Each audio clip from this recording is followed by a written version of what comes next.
Assalamualaikum warahmatullahi wabarakatuh. Perkenalkan, nama saya Winda Ludovika Munte. Saya guru kelas 5A di UPTD SDN Julupang 03 Kecamatan Serpong Utara, Kota Tangerang Selatan.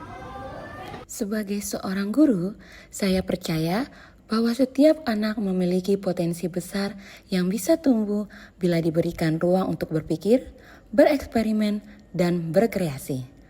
Karena itu, saya sangat tertarik pada pembelajaran berbasis proyek dan pembelajaran mendalam deep learning.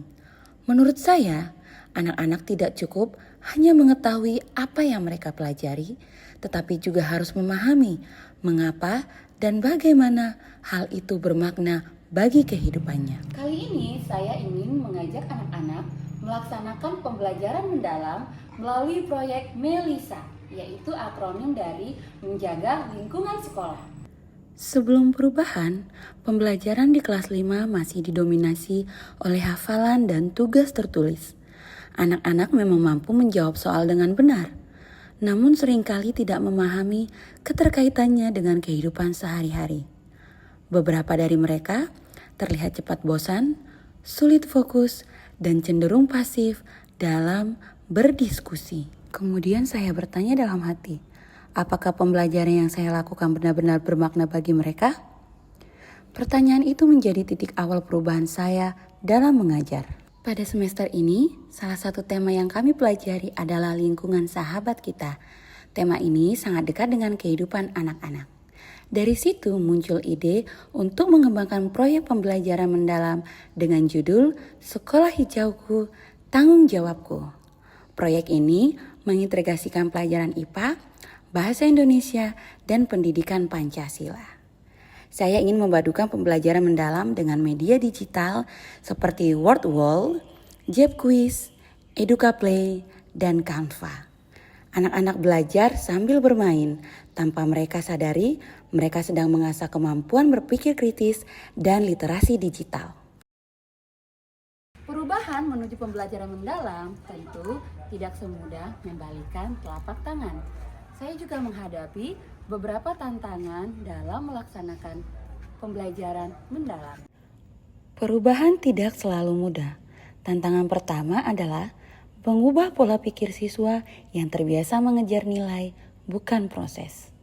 Beberapa orang tua juga sempat khawatir karena kegiatan proyek dianggap tidak seformal ujian tertulis. Saya menjelaskan bahwa melalui proyek ini, anak-anak belajar berpikir kritis dan bertanggung jawab terhadap lingkungan.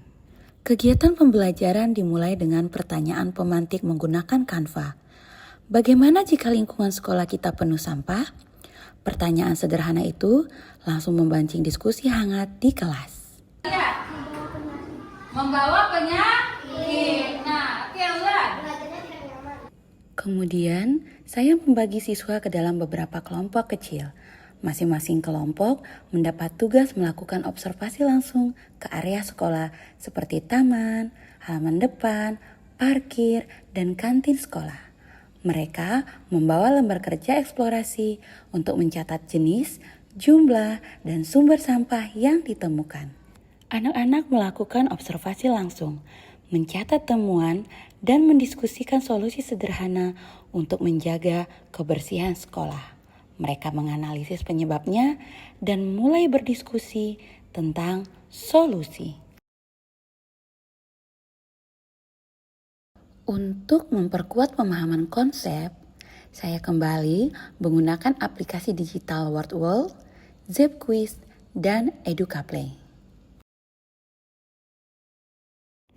Saya menggunakan kuis digital yang dirancang untuk mengulas konsep pengelolaan sampah. Aktivitas ini membuat anak-anak lebih aktif, kolaboratif, dan antusias dalam belajar.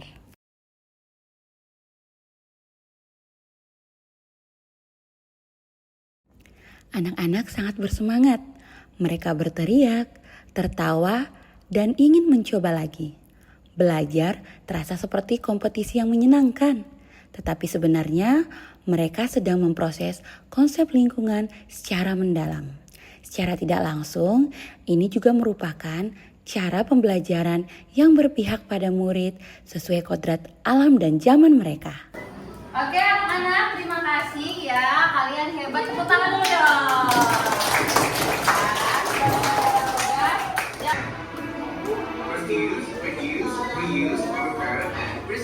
Selain memanfaatkan media digital, saya juga menayangkan video pendek edukatif tentang ramah lingkungan. Anak-anak tampak sangat antusias menontonnya. Visual yang berwarna cerah, karakter yang lucu, dan narasi yang ringan membuat mereka mudah memahami pesan yang disampaikan. Mereka mulai menganalisis perbedaan, menemukan ide baru, dan menumbuhkan keinginan untuk melakukan perubahan nyata. Selain menggunakan media digital, saya juga memanfaatkan perpustakaan sekolah sebagai ruang belajar yang mendukung proyek pengelolaan sampah.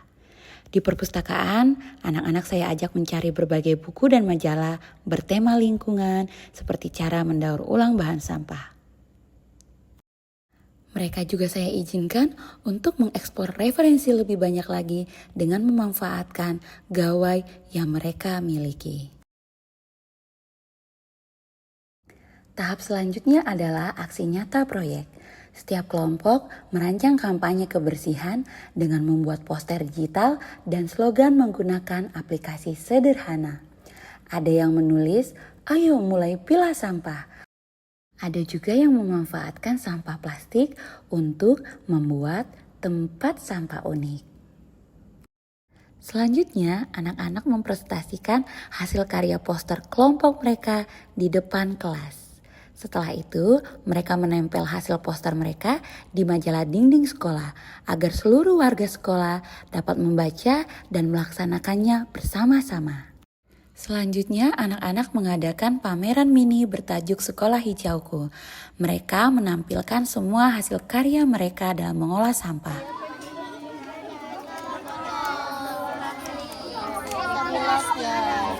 Ini nanti kira-kira untuk apa nih? Tanaman. Tanaman. Apa tanaman? Setelah selesai pameran mini, saya mengajak anak-anak untuk ice breaking, nyanyi dan gerak sejenak.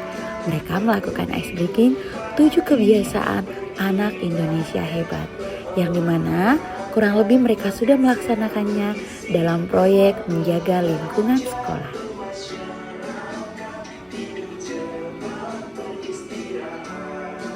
Sebagai penutup kegiatan, anak-anak saya ajak untuk merefleksikan pembelajaran menggunakan Padlet.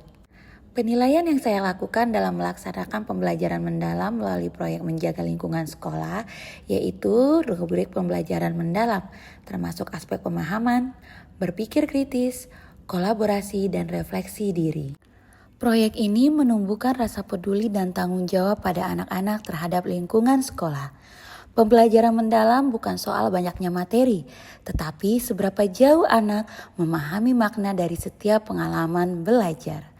Pendidikan sejati adalah perjalanan menumbuhkan hati yang peduli dan pikiran yang terbuka. Dari proyek ini saya belajar bahwa pembelajaran mendalam bukan tentang banyaknya materi, tetapi kedalaman maknanya. Sebagai seorang guru, saya belajar menjadi lebih sabar, terbuka, dan fleksibel. Tidak lagi berdiri sebagai pusat pembelajaran, melainkan sebagai pendamping yang memberi ruang bagi anak-anak untuk bereksplorasi dan menemukan makna belajar mereka sendiri.